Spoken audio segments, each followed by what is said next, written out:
Good evening, everyone. Welcome back on your YouTube channel E-Section. Let's start our mission at JRF June 2021. May be अब ये जून ना रहे और आपका exam अप्रैल में ही हो जाए। सो अब हमें अपनी पढ़ाई की स्पीड बहुत तेज करनी है जिससे आपका एग्ज़ाम अच्छे से क्लियर हो जाए और आपका रिज़ल्ट पॉजिटिव आए। तो मैं मेहनत कर रही हूँ अब, और आप भी इस पे अपनी पूरी एफर्ट लगाइएगा। तो हम पढ़ रहे हैं पेपर 2 एजुकेशन सब्जेक्ट यूनिट 1, और आज हमारी क्लास 5 है। क्लास 6 है। क्लास 5 में हमने अपना योगा दर्शन पढ़ा था, जिसका ये सेकेंड पार्ट आज हम लोग क्लास 6 में पढ़ेंगे। अगर आप मेरे चैनल पे न्यू हैं तो आप सब्सक्राइब कर सकते हैं, और जो ऐड है बच्चे ग्रुप में, वो और भी बच्चों को भी शेयर कर सकते हैं, क्योंकि जो हमारा अप्रैल में एग्ज़ाम है हम अभी से जून में अज्यूम कर रहे थे, बट आज जिस तरह से नोटिफिकेशन आई है तो अप्रैल में भी एग्ज़ाम हो सकता है। तो जून तक तो आपका रिज़ल्ट आपके हाथ में होगा और आपका सर्टिफिकेट आपके हाथ में होगा। तो अगर आप मेरी क्लास को ज्वाइन करना चाहते हैं तो आप अभी भी व्हाट्सएप कर सकते हैं। 2 से 3 दिन और एडमिशन हो जाएंगे, उसके बाद नहीं हो पाएंगे। तो आप अभी भी अगर ज्वाइन करना चाहते हैं तो व्हाट्सएप कर सकते हैं 8299440121 पे। तो आइए हम अपनी क्लास को स्टार्ट करते हैं। हमने योग दर्शन पढ़ा था, जिसका फर्स्ट पार्ट अच्छे से मैंने डिस्क्राइब कर दिया था। इसमें किसी को कोई दिक्कत नहीं थी। और यहाँ डिसिप्लिन वाले पॉइंट पे किसी ने मुझसे पूछा था इस 5 स्टेजेस को डिस्क्राइब करने के लिए। एक्चुअली इसका एग्ज़ाम में, ये नेट के एग्ज़ाम में आपका ये क्वेश्चन बस सीक्वेंस में लगाने को आता है, या फिर स्टेजेस पूछे जा सकते हैं कि इसमें से कौन सा डिसिप्लिन का स्टेज है या नहीं है। इससे ज़्यादा इसकी एक्सप्लेनेशन नहीं पूछी जाती है। और जैसा कि अब एग्ज़ाम अप्रैल में भी हो सकता है, तो हमारे पास अब इतना टाइम नहीं है कि हम बहुत डीप में जाएं। तो इस टॉपिक को तो मैं बता दे रही हूँ ब्रीफली थोड़ा, लेकिन आगे से सारे टॉपिक्स वही क्लियर करूँगी जो आपके एग्ज़ाम में आने हैं। एक्स्ट्रा आपको कुछ भी पूछना होगा तो आप वो मुझे अलग से पूछ लेना, या फिर एग्ज़ाम के बाद पूछ लेना, मुझे कोई दिक्कत नहीं है। तो ये डिसिप्लिन के 5 स्टेजेस के बारे में जानने के लिए पहले ही जानना होगा कि डिसिप्लिन है क्या, अनुशासन है क्या। तो अनुशासन है हमारे मन पे कंट्रोल, हमारे मन पे नियंत्रण ही अनुशासन है। तो इसके 5 स्टेज हो सकते हैं। तो पहले स्टेज में जो है क्षिप्त अवस्था। ये क्षिप्त अवस्था क्या होती है कि क्षिप्त अवस्था में जो मनुष्य का मन होता है वो मंकी माइंड यानी कि बंदर मन कहलाता है। जैसे कि एक बंदर एक डाली से दूसरी डाली पे कूदता है और एक स्थान पे वो बैठता नहीं है, उसी प्रकार इस अवस्था में हमारा मन भी एक स्थान पे नहीं रहता, एक स्थान से दूसरे स्थान पे जंप करता रहता है, इसलिए इसे क्षिप्त अवस्था कहते हैं। मुधा अवस्था क्या होती है? मुधा अवस्था का मतलब होता है डंकी माइंड। ये था मंकी माइंड और ये डंकी माइंड। जैसे कि आपने सुना होगा कि लोग कहते हैं कि गधा जहाँ बैठ जाता है वहां से उठने का नाम नहीं लेता। तो मुधा अवस्था में हमारा मन भी ऐसा ही हो जाता है, बहुत सुस्त हो जाता है और विचार शून्य हो जाता है। कुछ भी सोचने समझने की बहुत शक्ति नहीं रहती, चुपचाप बस बैठा रहना पसंद करता है हमारा मन इस मुधा अवस्था में। विक्षिप्त अवस्था जो होती है इसे कहते हैं बटरफ्लाई माइंड, तितली अवस्था, तितली मन। तितली मन का क्या मतलब है? हमें चीज़ें अच्छी अच्छी दिखाई देने लगती हैं, हमारा जो कंसंट्रेशन है वो बढ़ने लगता है, लेकिन क्या होता है पूरी तरीके से नहीं। जब भी हमारे ज़िंदगी में अगर कोई चुनौती या कोई डिफ़िकल्टी आ जाती है तो ये जो तितली मन है फिर से मुधा और क्षिप्त की अवस्था में फिर से वापस लौटने लगता है। आपका एकाग्र मन क्या है? एकाग्र मन है कि हम जिस अपना ध्येय ऑब्जेक्ट पे या ध्येय विषय पे अपना मन केंद्रित करते हैं, उस पे हमारा मन केंद्रित हो जाता है। निरुद्ध, ये एक्सट्रीम अवस्था है, ये पूरी तरीके से एकाग्रता की अवस्था है। तो डिसिप्लिन के ये 5 स्टेजेस थे जो मैंने डिस्कस कर दिए। बस आप ये याद करिएगा कि कौन कौन से स्टेजेस हैं, इससे एक्स्ट्रा भी आपको नेट में पढ़ने की जरूरत नहीं है। मेटाफिजिक्स मैं आपको बता चुकी हूँ, एपिस्टेमोलॉजी में आपको बता चुकी हूँ, और पाथ ऑफ योगा बता चुकी हूँ। तो आज हमारी क्लास 5 होगी। क्लास 5 में हम स्टार्ट कर रहे हैं एक्सियोलॉजी ऑफ योगा फिलॉसफी, यानी कि योगा फिलॉसफी के मूल मीमांसा को हमें पढ़ना है। सांख्य दर्शन में आपको मैंने टाइप्स ऑफ माइजरीज यानी दुख के जो प्रकार थे वो बताए थे, बट यहाँ इसे एक बार फिर से बहुत ब्रीफ में एक्सप्लेन कर दे रही हूँ क्योंकि यह आपके योगा फिलॉसफी में भी है। तो जो माइजरीज हैं, दुख हैं, हमारे ज़िंदगी में जो दुख होते हैं उनके प्रकार क्या हैं? तो उनके प्रकार में पहला प्रकार, जो पहला टाइप है वो है स्पिरिचुअल। स्पिरिचुअल मीन्स आध्यात्मिक। अब आध्यात्मिक दुख क्या होता है? आध्यात्मिक दुख योगा फिलॉसफी के अकॉर्डिंग जो दुख हमारे अंदर होते हैं, इनसाइड अस, वो है स्पिरिचुअल यानी कि आध्यात्मिक दुख। ये फिजिकल भी हो सकते हैं और मेंटल भी हो सकते हैं, यानी मानसिक भी हो सकते हैं और शारीरिक भी हो सकते हैं। ये हमारे अपने कर्मों की वजह से हमें मिलते हैं। सेकंड जो है आपका टाइप वो है मटेरियल यानी कि भौतिक दुख। ये दूसरों द्वारा दिए जाते हैं। दूसरे किसी ने हमें तकलीफ दी, दुख दिया, हर्ट किया, या फिर उसने हमें गाली दे दी, या फिर एक झापड़ ही खींच के लगा दिया, तो ये आपका आएगा भौतिक दुख में, यानी कि जो हमें दूसरे द्वारा दिए गए हैं। अब तीसरा दुख हमारा है डिवाइन यानी कि आदि भौतिक,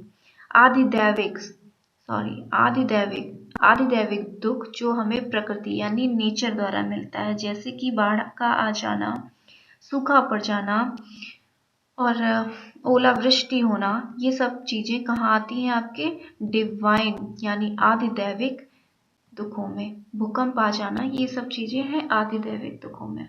तो इससे कोई क्वेश्चन नहीं बनता है, पूछा जा सकता है माइजरीज कितनी टाइप्स की होती हैं, बाकी इससे कोई क्वेश्चन अभी तक बना नहीं है आपके नेट के एग्जाम में। अब आते हैं हम अपने दुखों को दूर करने के लिए।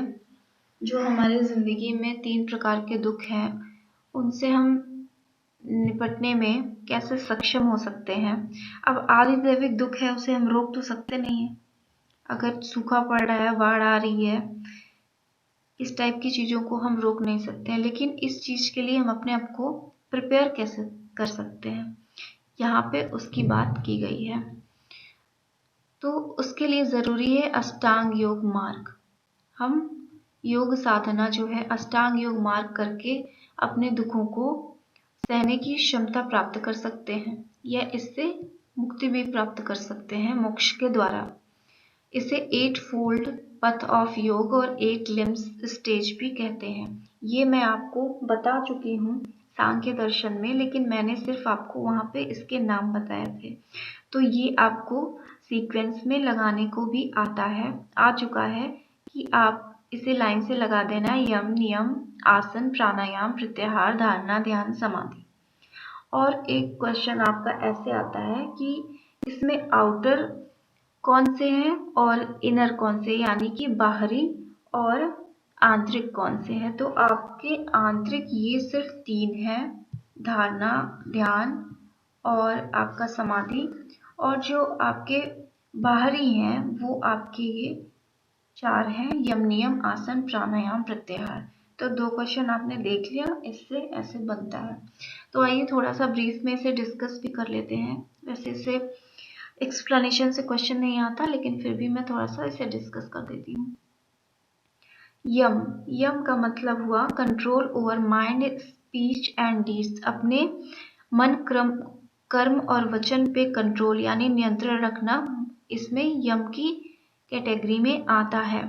अब इसके लिए हमें करना क्या होगा? हम अपने मन, कर्म और वचन पे कंट्रोल कैसे रख सकते हैं? इसके लिए हमें 5 ग्रेट वर्ब्स यानी कि पंच महावृत को फॉलो करना होगा, पंच महावृत का अनुसरण करना होगा। पंच महावृत कौन से हैं ये आपने सुने होंगे कि truth, non violence, non stealing, non hoarding and celibacy. Truth यानी सत्य, हमें सत्य का अनुसरण करना है। नॉन वायलेंस यानी कि अहिंसा का अनुसरण करना है। नॉन स्टीलिंग, हमें किसी के सामान को बिना पूछे उससे, किसी की भी किसी चीज को बिना पूछे उससे नहीं लेना है। नॉन होर्डिंग यानी कि अपरिग्रह, जितनी जरूरत हो उतना ही चीज हमें अपने पास रखना है, उससे ज्यादा कलेक्ट करने की जरूरत नहीं है। और है सेलिबेसी, जिसे ब्रह्मचर्य कहते हैं। इसका मतलब है अश्लील पुस्तकों, अश्लील विषयों, हर चीज से अश्लीलता जिसमें हो उससे हमें दूर रहना है, अपने मन को पवित्र बना के रखना है। तो ये आपका यम में आ गया। और आपका नियम में क्या होता है? नियम में है आपका प्योरिटी। प्योरिटी का मतलब है स्वच्छता। स्वच्छता, हमें अपनी स्वच्छता रखनी है, क्लीन रखना है, खुद को शुद्ध रखना है, संतोष रखना है, कंटेंटमेंट जिसे कहते हैं। हमें हर चीज में संतोष रखना है, जो हमारे पास है उसमें अपने आप को संतोष फील कराना है। मेडिटेशन, हमें ध्यान करना है। सेल्फ स्टडी, हमें सेल्फ स्टडी यानी कि स्व अध्ययन करना चाहिए। एंड फेथ इन गॉड और सरेंडर टू गॉड, हमें ईश्वर के चरणों में खुद को सौंप देना चाहिए, ईश्वर पे हमें भरोसा करना चाहिए। फिर थर्ड है आपका आसन। आसन का मतलब होता है बॉडी पोस्चर।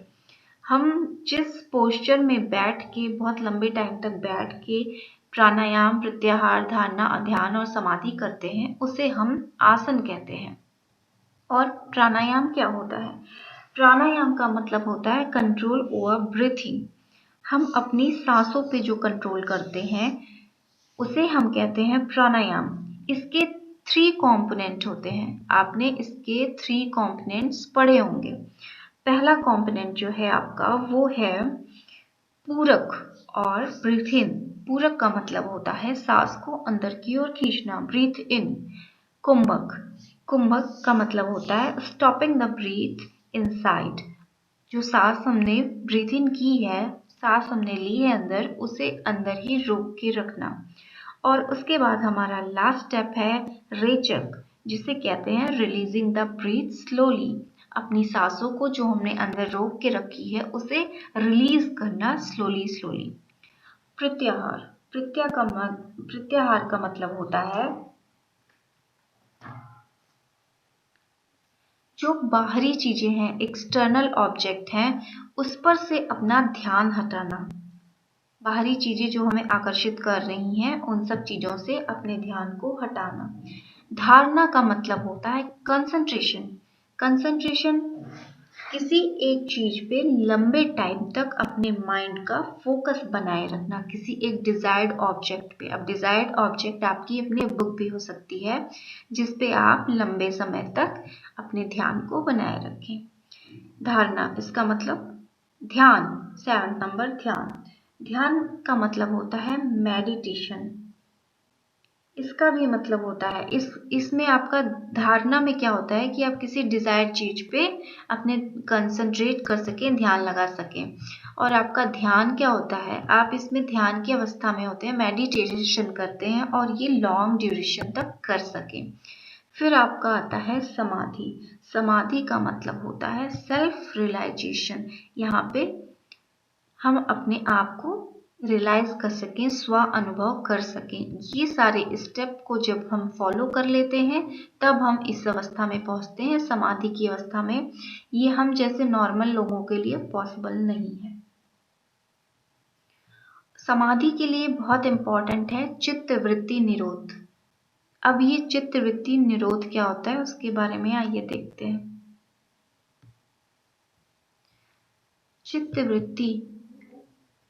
चित्तवृत्ति निरोध यानी मॉड्यूलेशन ऑफ माइंड। चित्तवृत्ति का मतलब मैंने आपको बताया था, चित्त का मतलब बताया था माइंड, हमारा मन। और वृत्ति, इसका मतलब जो हमारा मन फंक्शन करता है, जो हमारा मन सोचता रहता है, वही है हमारी चित्त वृत्ति। और उसी को रोकना यानी उसका निरोध करना, उसको स्टॉप करना, कि हमारा मन इधर उधर ना सोचे, कुछ भी ना सोचे, कुछ भी ना करे, उसका मतलब होता है निरोध। और जब चित्तवृत्ति निरोध होता है तो हम समाधि की अवस्था को प्राप्त करते हैं। तो समाधि के लिए बहुत इम्पोर्टेंट है चित्तवृत्ति का निरोध, कि हमारा मन जब हम समाधि में बैठे हों तो हमारा मन कहीं भी ना जाए। अब ये कैसा फील होता होगा समाधि में, ये हमारे जैसे लोगों के लिए समझ से बाहर है। बस हमें इतना समझना चाहिए, हम एज्यूम कर सकते हैं कि कोई पर्सन एक ही किसी डिजायर्ड ऑब्जेक्ट पे मन लगा के लॉन्ग ड्यूरेशन तक बैठ सके और वो उसका माइंड कहीं भी ना जाता हो, कुछ भी ना सोचता हो, कहीं भी ना जाए, ना कुछ सोचे, चुपचाप एक जगह पे अपने माइंड को कंसंट्रेट करके रख सके, अपने चित्त की वृत्तियों पर निरोध पा सके। तो इसके कुछ मॉड्यूलेशन में लिखा हुआ था, ये पांचों आप नोट डाउन कर लो। वैसे इससे क्वेश्चन आया नहीं है, बस मैंने ऐसे ही लिख दिया था, सोचा था डिटेल में पढ़ाऊंगी, बट ये एग्ज़ाम अप्रैल में हो अचानक से आ जाने की वजह से नोटिफिकेशन, इसे डिटेल में पढ़ाने का कोई मतलब नहीं है क्योंकि इससे क्वेश्चन बना नहीं है। तो पहला प्रमाण, दूसरा विप्राय, तीसरा विकल्प, चौथा निद्रा और पांचवा स्मृति। यहाँ मैंने मेमोरी लिखी है, इसको आप स्मृति भी लिख लेना। अब बहुत इम्पोर्टेंट है जो हमारा, जिससे क्वेश्चन आना ही आना है, कहीं से भी इसे इग्नोर नहीं किया जा सकता है। तो आइए हम इसे पढ़ते हैं। पंचकोश, ये आपका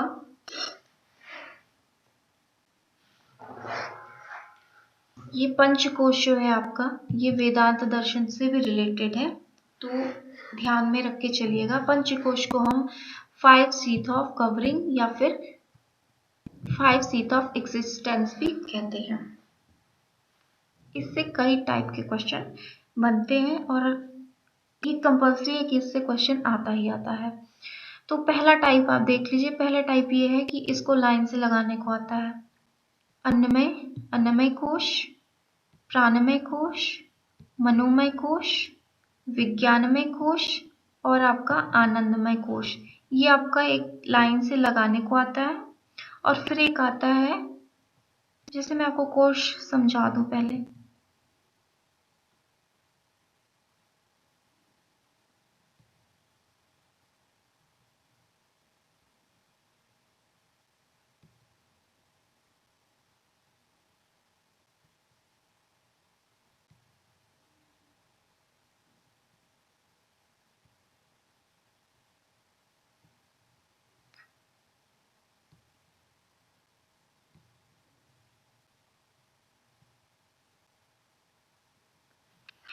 जैसे कि एक पर्सन है और ये यहाँ इसकी आत्मा है, ठीक है। तो मैंने आपको बताया था कि जब तक जो आत्मा है, जिसे सांख्य में और योग दर्शन में पुरुष कहा गया है और आपके इस शरीर को प्रकृति कहा गया है, तो जब ये आत्मा और ये जो शरीर है आपका अलग अलग रहते हैं, तो ये जो आत्मा यानी सोल है, इसका कोई भी गुण नहीं होता, ये निर्गुण होता है। और निर्गुण का मतलब है क्वालिटी का ना होना, किसी भी प्रकार की कोई क्वालिटी का नहीं होना। और जो ये आपकी प्रकृति है, इसकी 3 क्वालिटीज होती हैं जो कि मैंने आपको बताई थी, सतरज और तम की। तो जब ये दोनों मिल जाते हैं, तो इस प्रकृति की जो क्वालिटीज है वो ये पुरुष महसूस करने लगता है, ठीक है। तो ये पुरुष है आपका जो सोल, इस प्रकृति से जब मिल गया तो क्या हुआ, ये इसके दुख दर्द से हर चीज को ये खुशी दुख दर्द हर चीज को महसूस करने लगा। तो इसमें क्या होता है, आवरण चढ़ जाता है। आवरण यानी कि कवरिंग। जैसे एक प्याज होता है, आप देखते हो कि उसके ऊपर कई लेयर्स होते हैं ना। तो उसी तरह मनुष्य के ऊपर काम क्रोध मद लोभ दम चोट परेशानी, दुख, सब चीज की कवरिंग चढ़ जाती है। तो ये इसके ऊपर इस तरह की 5 कवरिंग चढ़ जाती है। ठीक है, ये 5 कवरिंग के अंदर आपकी आत्मा, ये जो पुरुष है, ये 5 कवरिंग के अंदर छुप जाता है। तो यही कवरिंग है आपकी ये अन्नमय कोश, प्राणमय कोश, मनोमय कोश, विज्ञानमय कोश, आनंदमय कोश। अब एक क्वेश्चन आपसे मैंने बता दिया कि सीक्वेंस में लगाने को पूछा जाता है, और दूसरा क्वेश्चन आपसे पूछा जाता है पहला कोश कौन सा है। तो पहला कोश आपका अन्नमय कोश है, जो अभी तक आ चुके हैं, मैं उसी को डिस्कस कर रही हूँ। और एक आपसे पूछा जाता है कि हृदय के, पुरुष के, आत्मन के पास सबसे पास कोश कौन सा है, सबसे पास कोश कौन सा है। तो आप देखो, जब आप पहला कोश, ये 3 कोश मैंने बना दिए 3 लेयरिंग, ऐसे आप 5 लेयरिंग बना लो, 5 लेयरिंग बना लो। ठीक, तो ये पहला कोश तो आपका हो गया। किस चीज का हो गया बताओ, ये पहला कोश आपका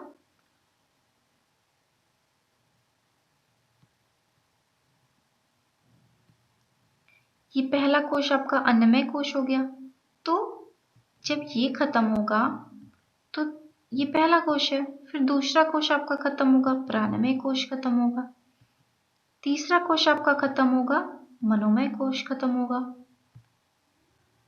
फिर इसी तरह आपके सब कोश खत्म होंगे, विज्ञानमय कोश खत्म होगा, फिर ये लास्ट में आपका बचा आनंदमय कोश। और तो इसलिए ये वाला कोश जो आनंदमय कोश है, वही आत्मा के, आपके आत्मन के सबसे करीब होगा। ये क्वेश्चन भी आ चुका है, तो सभी को लगता, कई लोगों ने मिस्टेक किया था, ये अन्नमय लगा दिया था, तो आप इस पे ध्यान दीजिएगा। तो ये आपको चीजें क्लियर हो गई। अब एक चीज और याद रखिए कि जो ये आपका अन्नमय कोश है, इसका जो शीत है, इसकी कवरिंग जो है, जो इसका आवरण है, वो अन्न का है, यानी कि फूड का है। और ये जो आपका प्राणमय कोश है, उसकी जो कवरिंग है, उसका जो लेयर यानी उसका जो कोश है, वो एनर्जी का है, यानी ऊर्जा का है। इस मनोमय का कोश जो है, वो माइंड यानी मन का है। और इस विज्ञान में कोश की जो विज्ञान में का जो कवरिंग है, वो आपका विजडम यानी बुद्धि का है, और ये आपका ब्लिस का है। ठीक है, अब एक चीज और याद रखिए, जैसे आपने पंच तत्व के बारे में सुना होगा कि ये पूरा संसार पंच तत्व से बना है। पंच तत्व कौन से होते हैं? अर्थ, वाटर, फायर, एयर, ईथर, यानी पृथ्वी, जल, अग्नि, हवा और आकाश। तो आपका जो अन्नमय कोश है, वो आपका पृथ्वी से रिलेटेड है। ठीक है, ये पूछा जा सकता है कि कौन से तत्व से कौन सा कोश रिलेटेड है, तो याद रखिएगा। तो ये जो आपका अन्नमय कोश है, ये आपका पृथ्वी से रिलेटेड है।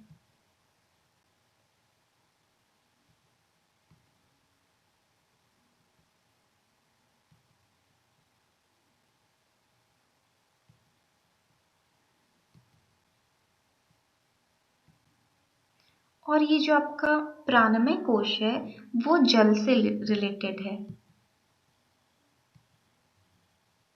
ये नोट डाउन कर लीजिएगा, क्योंकि ये आ सकता है, आया हुआ क्वेश्चन है। ये सब जो भी मैं पढ़ाती हूँ, प्रीवियस ईयर के क्वेश्चन को भी एक्सप्लेन कर देती हूँ। ये आपका फायर, मनोमय कोश आपका है फायर, यानी अग्नि।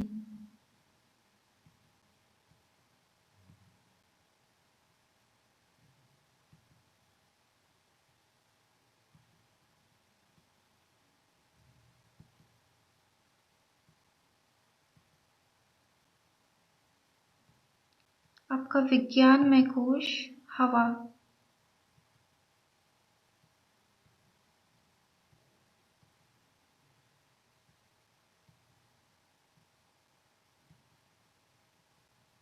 और जो आपका आनंद में कोश है, ये आपका आकाश।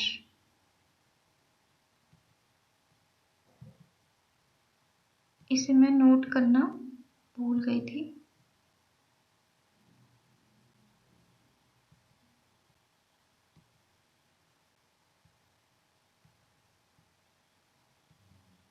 ये आप कर लेना। ओके, चलिए नेक्स्ट पे मूव करते हैं। नेक्स्ट पे है आपका ये टाइप्स ऑफ समाधि। इससे आज तक क्वेश्चन नहीं आया है। इस 10 से 12 साल के क्वेश्चन को मैंने देखा है, लेकिन इससे कोई क्वेश्चन नहीं आया है। और मैंने सिर्फ इसलिए लिख दिया था ताकि मैं इसके बारे में भी आपको बता दूं एग्जाम में कि योग में समाधि के प्रकार भी बताए गए हैं। बस इतना जान लीजिए, इसे डिटेल में पढ़ाने का कोई मतलब नहीं है, क्योंकि अब हमारे पास टाइम भी नहीं है। कि ये समाधि 2 तरह की होती हैं, साबीजा और निर्बीजा। साबीजा और निर्बीजा। और ये जो साबीजा समाधि होती है उसके भी 2 टाइप्स होते हैं, संप्रज्ञात और ये आपका असंप्रज्ञात।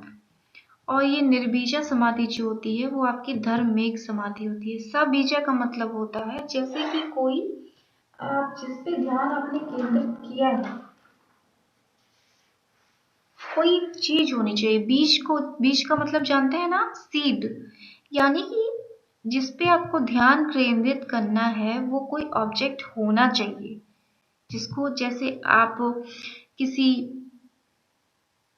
पहाड़ को देख के, सूर्य भगवान को देख के, या किसी मूर्ति को देख के, या कुछ किसी चीज को भी देख के अगर समाधि कर रहे हो तो ध्येय विषय होना चाहिए, आपके मन में कोई ध्येय विषय होना चाहिए।